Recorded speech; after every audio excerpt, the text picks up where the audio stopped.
All right, so you should have done these two on your own. Let's just go through them quickly together here to check our understanding. So the absolute value is by itself, so I'm going to split this into two equations. R minus 7 equals 9, and R minus 7 equals negative 9. Now I'm going to solve them both, and I'm going to get R equals 16.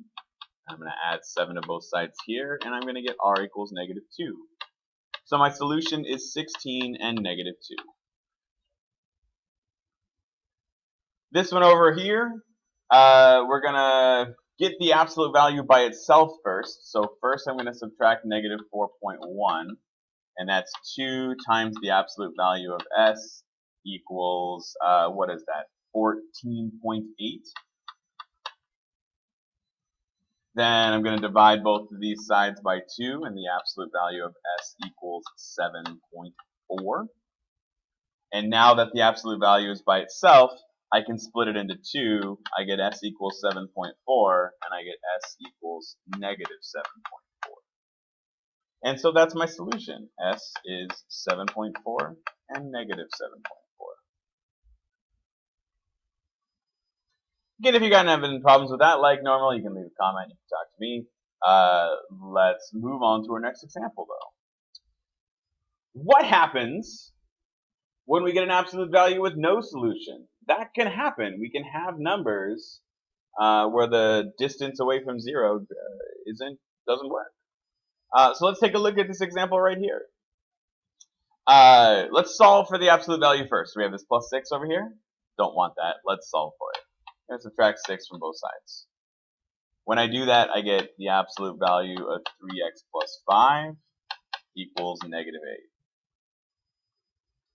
Now, we have a problem.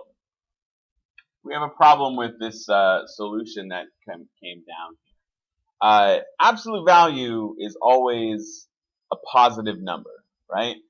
Absolute value is always positive. When we do the absolute value, it makes something positive because we're talking about distance, and distance is always positive. So this is my absolute value. When I do this calculation, I should end up with a positive number. Is that going to happen here? No. This is negative 8 on the right-hand side. This is saying that if I take a number, multiply it by 3, add 5, that the distance away from 0 should be negative 8. And that can't happen because you can't have a negative distance. Distance is always calculated as a positive number. So this right here is no solutions. This situation can't exist. There is no number that when I multiply it by 3 and add 5 and then take the absolute value, will I get a negative number.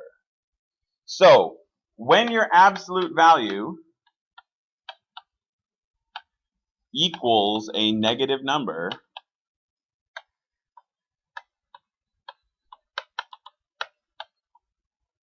you end up with a situation that is no solution.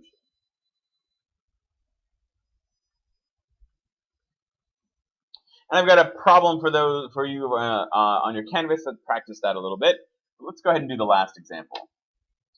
This is in context now. So before the start of the game, before the start of a professional basketball game, a basketball must be inflated to an air pressure of 8 pounds per square inch. That's PSI, with an absolute error of 0.5 PSI. By the way, this has to happen with football games also, and apparently a team that just got kicked out of the playoffs this year may have had some issues understanding this type of thing. So moral of the story is, if you want to not be called a cheater in football, you should understand your mathematics a little bit better, or you should just try not to cheat because that's apparently what they would do. Anyway, we have to be 8 pounds per square inch with an absolute error of 0.5. An absolute error means it's the absolute deviation, the difference of a measured value from an accepted value. So that means that we can have 8 pounds per inch, But if we're at like 8.1, that's okay because there's a 0.5 allowance. So what we want to do here is find the minimum and maximum acceptable air pressures for the basketball.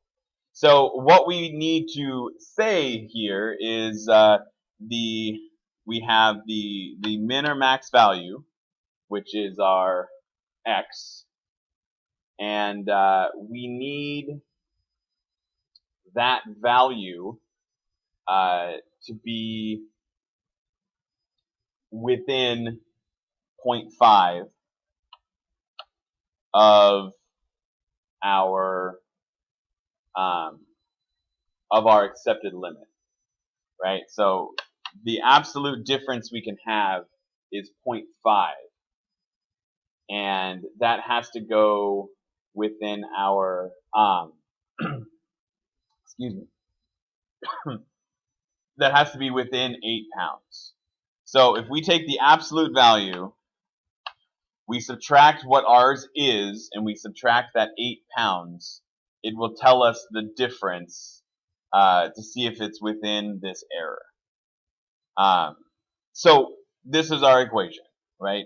We have our x value, which is our acceptable amounts, because remember we're looking for the min and the max of what that can be. If we find the difference between the maximum value and what it should be, we can find what those min and maxes are by going up and down by 0.5. So let's just solve this, right? Let's just solve this equation here. So we have x minus 8 equals 0.5. Notice that I just put the 0.5 on the right-hand side, right? That's just because it's a little more standard that way. And then I have x minus 8 equals negative 0.5. Because on an absolute value, when we're solving, remember we change that one. So if I add 8 to both sides here, I get 8.5. And if I add 8 to both sides here, I get 7.5. So those are that's my acceptable range, my minimum and maximum values. And hopefully that should make some intuitive sense, because if we have to be within 0.5 psi, we can take 5 above, 0.5 above, and 0.5 below to create those values.